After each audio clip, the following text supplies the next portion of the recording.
Hi, today in Emerging Ed Tech, we've got a great guest post from high school principal David Mahaley, who's been implementing iPads in his school and has overseen the whole process and really provided the leadership necessary to do it and to do it well.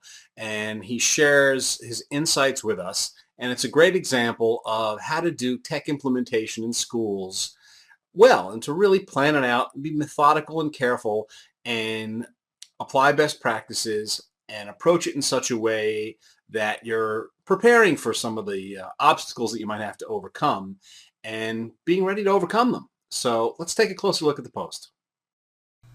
So here we have the post on Emerging Ed Tech, and David starts off by explaining that administrators can really, play a key leadership role. As you can see, I've carved out the specific quote: while becoming the best at every use of the iPad in the educational setting is elusive and impractical, accepting the role as innovator and experimenter is not. He goes on to explain further his thoughts about practicing what you preach and getting out there, getting hands-on, and really lending a leadership role and practical hands-on experience to the implementation effort.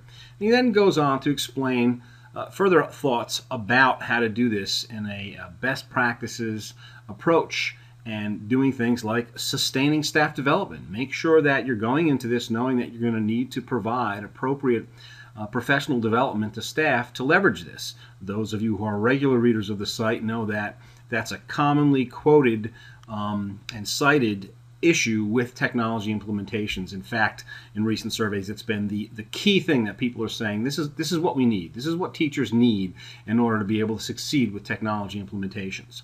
David then goes on and explains how they approached implementation in their school and much of what they learned, and gets into efforts required to sustain this over the long term.